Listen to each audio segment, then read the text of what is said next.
બનાસકાંઠામાં છેલ્લા 2 દિવસથી પડી રહેલા વરસાદથી અનેક જળાશયો છલકાયા છે। અમીરગઢના જાસોર ખાતે આવેલો કેદારનાથ ડેમ સિઝનમાં પ્રથમ વખત છલકાયો છે। ઝરણાનું પાણી કેદારનાથ ડેમમાં આવતા ડેમની જળ સપાટી વધી છે। ડેમ ઓવરફ્લો થતા આસપાસના વિસ્તારના ખેડૂતોમાં ખુશીનો માહોલ છવાયો। ખેડૂતોને શિયાળુ પાક માટે સિંચાઈના પાણી મળી રહેવાની આશા જાગી છે।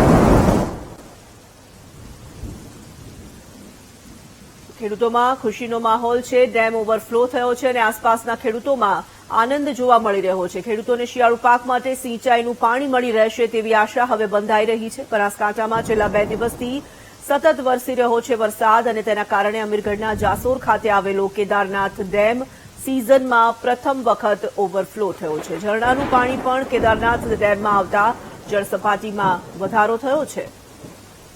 સંવાદદાતા મોગજી જોડાયા છે ફોનલાઈન પર।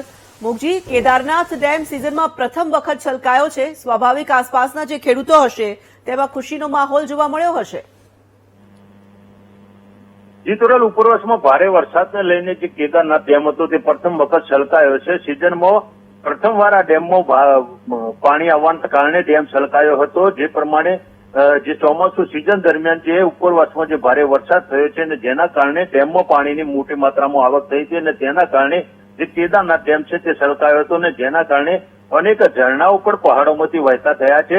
અને બીજી તરફ જે આ ડેમ છલકાતા આજુબાજુ વિસ્તારના ખેડૂતોને મોટો ફાયદો થશે, કેમ કે આ વિસ્તારમાં પાણીની ખૂબ મોટી સમસ્યા હતી। સિંચાઈના પાણીની હોય તો એના માટે પણ ખૂબ મોટી સમસ્યા હતી। તો હવે આ જે કેદારનાથ જે ડેમ છલકાયો છે તેને લઈને આજુબાજુના ખેડૂતોને પણ મોટો ફાયદો થશે। જે ઉપરવાસમાં છેલ્લા 2 દિવસ દરમિયાન જે ભારે વરસાદ થયો છે અને તેના કારણે આ ડેમમાં મોટી માત્રામાં પાણી આવ્યું છે અને જે પાણી આવતા અત્યારે ડેમ છલકાયો છે, એટલે કે આજુબાજુ વિસ્તારના લોકોને પણ આ ડેમ છલકાવાથી મોટો ફાયદો થશે। પહાડોમાંથી અનેક ઝરણા પણ વહેતા થતા જોવા મળી રહ્યા છે। જી, ધન્યવાદ।